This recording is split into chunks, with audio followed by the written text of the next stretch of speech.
Welcome to the Burrito Shack Ravens postgame show. Carlos Verde alongside me, Ty McDonald, as we'll take you through what was an entertaining and heartbreaking Game 1 loss for the Ravens here on home ice against the Patriots. Ty, your initial thoughts on the 2-1 defeat?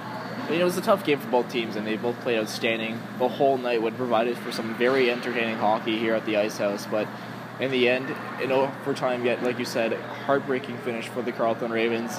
It's not over yet, though. They're down a must-win game though in Trois-Rivières now on Saturday, and it's a tough place to play Trois-Rivières, but the Carleton comes out strong. There's no doubt that they can tie this series up. So we'll start right off with what was really the story of the game tonight, and that's Francis Desrosiers's performance in net for UQTR. Standing, well, he's listed at 5'9", really probably closer to 5'7" when it's all said and done. Desrosiers, a very diminutive goaltender, but 39 saves on 40 shots, really the only reason UQTR were in this hockey game. He played outstanding, Carlos, and you have to understand that for a small goalie, he played, and the way he plays goalie, it's an interesting style. He crouches down low and blocks the whole bottom of the net, but when you shoot high on him, he jumps up and makes those shoulder saves. It's a very effective, and it's the first time I've ever really seen it, and it ended up working for him tonight. He's played very well so far this season, hence why UQTR is where they are right now, and Desrosiers if he keeps playing like this, there's no doubt you can see UQTR going far in these playoffs. So we'll get right into it with our Gabriel's Pizza 3 stars, brought to you by Gabriel's Pizza. Third star tonight from the UQTR Patriot, the game-winning goal scorer at 6:40 of OT. It was Billy Lacasse, the assistant captain. Ty, he took a big hit early in this hockey game from, I believe it was Ryan Van Stralen. He bounced back to put in, he was in on both UQTR goals, an assist and, of course, the game winner in overtime.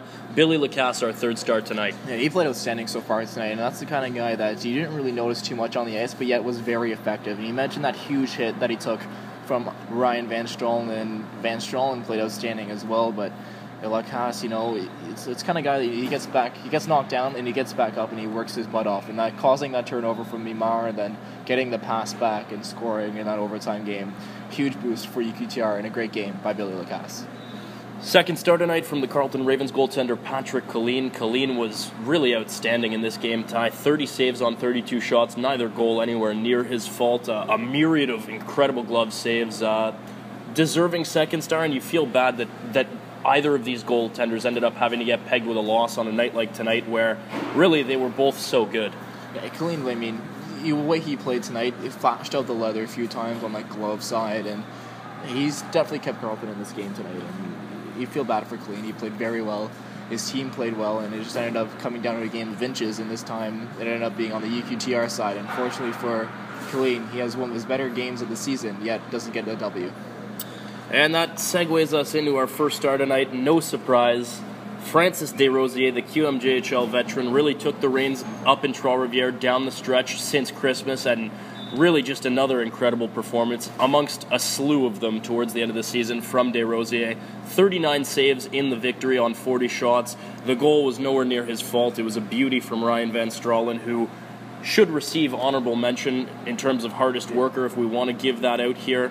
It would go to Ryan Van Stralen on the Ravens side of things, but Francis Desrosiers, no doubt, first star. When you let in, you're the winning goaltender, only let in one goal and 40 shots on net. It's impressive as it looks, but to do that in the fashion that he did against a barrage of Carleton shots, they've been known to shoot a lot this season, and they've done it again tonight, and Desrosiers just played outstanding and made sure that he was well-deserved this first star and a win for UQTR.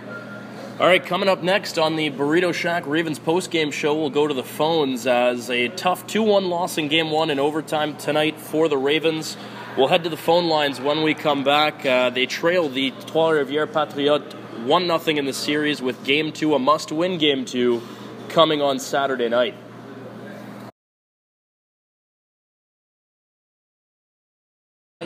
Welcome back to the Burrito Shack Ravens postgame show. Carlos Verde alongside me, Ty McDonald. We're going to swing things right over to the phones here on our second segment after Carleton's 2-1 loss in overtime in Game 1 against the UQTR Patriot.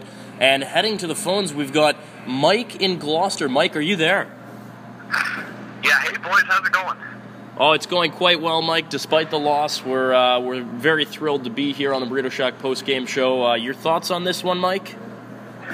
Yeah, well, I just wanted to chime in first, and it was a great playoff hockey game. Lots of bodies flying everywhere. This is truly a rivalry. I think you look at it between UQTR and Carleton. But the Carleton Ravens, I think in the end we're just simply not good enough. We can't score goals. You look at it, and 40 shots on net tonight. What do you have to show for it, right? You can't beat that goaltender, and you could barely do it earlier this year against Queens. And now you expect to go and score one goal on 40 shots against UQTR. Like, that's unacceptable, and it's something that they got to deal with when they travel to Quebec for Game 2. All right, Mike, do you want to maybe parlay that into a question for the panel here, or did you just call to rant? You know what? It's pretty much a rant here, Carlos. It's been some tough times, especially in this game. And you look at it and you wonder. I don't know. I guess I got a question for you. And do you to score on the shots because he hasn't been able to all season? I'm sorry. Could you repeat that, Mike? You cut out for a second. Do you think Marty Johnston can spark this team to score on those shots because he hasn't been able to all season against lesser opponents? Well, that's an interesting question, Ty. I'll let you answer that first, Mike. Sorry for the poor connection there on the phone line, but Mike from Gloucester asked if Marty Johnston's going to be able to spark this team to a Game 2 victory, and I guess in a way he does have a point. I mean, 40 shots tonight on UQTR, 1 goal to show for it, and really maybe 5 or 6 good offensive chances in this hockey game. Yeah, well, you know what? The Ravens played outstanding, and head coach Marty Johnston, great coach, and he's coached this team to what has been a second-round matchup so far tonight. And you know what? I think this team has something under them. I think that they're going to avenge this loss, and they're going to come back, and I'm sure Marty's going to do something about that as well. And there's no doubt in my mind that I think Marty can spark this team into a Game 2 comeback. All right, Mike, does that do it for you? Any other questions for the Burrito Shack postgame? Nope, that's it. Thanks, boys. All right, that's Mike from Gloucester, who's been following Carleton all season. Now it's time to throw it over to our Gabriel's Pizza scoring summary, again brought to you by Gabriel's Pizza, proud sponsor of the Carleton Ravens men's and women's hockey teams.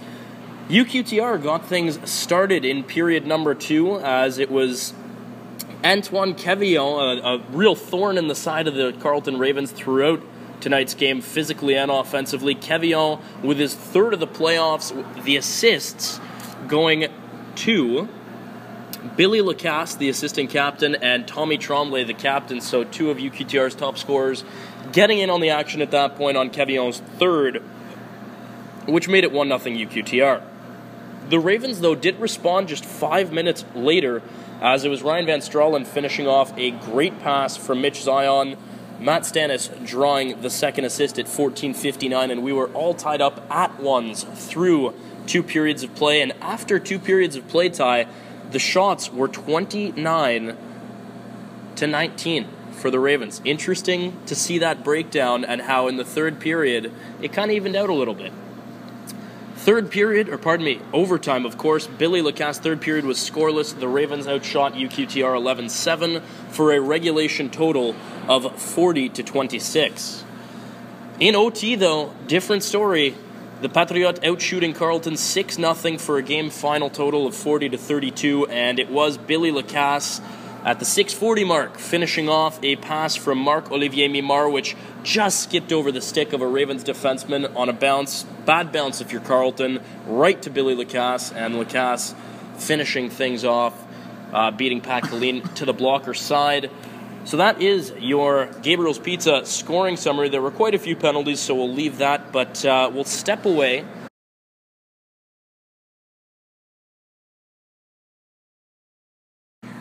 Welcome back to the Burrito Shack Postgame Show, live here on location at the Carleton Ice House after Carleton's 2-1 overtime loss in Game 1 to the rival UQTR Patriot. Ty, I have a question for you. Ty McDonald alongside me here on the postgame. How do you take Patrick Colleen out of the Carleton net after a performance as good as he had tonight? He bailed out his defense quite a few times, three or four great glove saves, and facing a must-win in Game 2 in UQTR. Do you think head coach Marty Johnston will take Pat Colleen out of the net? You know, I was thinking about this post-game, and it's a very awkward situation. I mean, you see Colleen out there who played outstanding all night, and then gets the loss, and you have Francis Dupuis, who's played very well all season, and he's right there ready to maybe take the reins here, and it's an awkward situation for the head coach, Marty Johnson. I mean, I can't even make a decision myself. I mean, it's either you keep Colleen in there looking for revenge, or you put Dupuis in there looking to boost your team. I mean, it's a tough call, and even I don't know what to make. It's going to be, I would think, a game-time decision for the head coach, Marty Johnson. And, of course, that game, too, going Saturday night in Trois-Rivières. We will go to the phone lines in just a second. We do have Trevor from British Columbia lined up for you in just a moment. We'll also take a quick look at the OUA results from last night. The other three series, all, of course, getting underway yesterday evening around the OUA. In Montreal, it was the McGill-Redmond taking a 2-1 win over the Queens Golden Gales in Game 1. So the number 1 seed, Redmond, jumping out to a 1-0 series lead there. Up in Thunder Bay, a huge result for the Windsor Lancers as they went up there to beat the lower-seeded Lakehead Thunderwolves 4-3 the final, as Windsor were pushed very, very hard by Lakehead in that game. It was a 1-goal game with under a minute left, and Lakehead on a power play. Windsor pulling it out, the number 1 seed. They struggled with the number 8 seed Brock on the western side of the conference, and they look like they're going to be in for a battle with Lakehead, the number 7 seed. And lastly, the Toronto Varsity Blues with an 8-3 win, an emphatic 8-3 win over the Guelph Griffins. They really just piled on to Guelph in that one. 4 third-period goals to separate themselves from the Griffins, despite the fact that they got outshot 16-6 in that third period where they outscored Guelph 4-1. So 8-3 the final there. Andrew D'Agostini giving up 8 goals on just 32 shots in that one for the Griffins, who upset Waterloo, of course, in round 1. And, of course, with tonight's OT loss, Carleton trailed the UQTR Patriots 1-0 in the series. And I believe we are ready to go to the phones now. We've got Trevor from Vancouver. Trevor, how are you doing? All right, Trev, your thoughts on tonight's game? I'm a little pissed off. I said, Jesus. Ravens guy, absolutely flat. And Roy Riviera, it's like, God, I'm pissed off. Oh, all right, so that was Trevor from Vancouver. Trevor is not happy with the Ravens' performance tonight. And Ty, this really is a backbreaker for the Ravens. They came out, they did pretty much everything you can want to do in a playoff game to win. I mean, they banged bodies, they got the goaltending, they played really good defense against a team that is arguably the best offensively in Canada, and they created opportunities for themselves, but it just didn't all come together for the Ravens. And if you're Trevor, if you're consoling Ravens hardcore fan Trevor out in Vancouver, what are you telling him about this Ravens game tonight? Obviously, they're trailing 1-0 in a 2 of 3. Game 2 is on the road. Is there hope for Trevor and Ravens Nation? Yeah, I think so. I mean, you take a look. There's never a bad situation for this Ravens team. I think that they can do they can come back, and there's no doubt that you can't stop believing in this team. They've been proved it all season that they've been outstanding, and it's excuse me, this is just another one of those cases that I think the Ravens can come out of it, and they can come back, and they can break this a Game 3 on Sunday down here in Ottawa in the Ice House, and just a matter of time whether or not that the Ravens will come out strong here in UQTR on Saturday. Well said. We've got a quick audio clip that we got with Ravens head coach Marty Johnston after his team's loss, understandably short. 2-1, they fall to the UQTR Patriots. And here is Ravens head coach Marty Johnston after his team's 2-1 loss. Here with the Ravens head coach Marty Johnston. Marty, a tough 2-1 OT loss in Game 1 today. Your initial thoughts on your team's performance? Well, I thought, the first part of the game was kind of an odd start. I don't think either team was playing with a lot of pace, but I thought we did well once they scored the first goal to rebound and come back. But at the end of the day, they found a way to win, and that's what counts in the playoffs. And looking ahead, obviously, a must-win Game 2 on Saturday. What does your team have to improve upon to go to Trois-Rivières and extend the series? I think we got to be much more consistent in our play, and we got to elevate our play if we want to have a chance. And you got to be at your best to win, and it wasn't good enough tonight. Thank you. Thanks. That was Ravens head coach Marty Johnston after his team's 2-1 OT loss in Game 1 of their OUA East semifinal against the UQTR Patriots. And before we wrap up the Burrito Shack postgame show here on CKCU, Ty, your thoughts going into Game 2, the Ravens facing a must-win up in Trois-Rivières.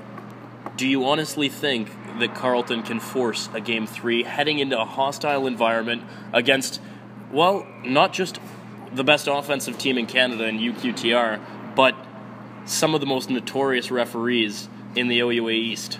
Well, I mean, obviously it's a tough place to play down in Trois-Rivières. The fans are going to be out and going nuts for sure, and it's going to be tough for the Ravens, and it's not going to be an easy task, and if they want to come and make us a Game 3, they're going to have to come out strong down in Trois-Rivières, and that's the one thing, is if they want this win, they're going to have to take it. They're going to have to make sure they come out with 100% down on Saturday in Trois-Rivières, and whether or not they do it, and we'll see them Sunday, is up to them.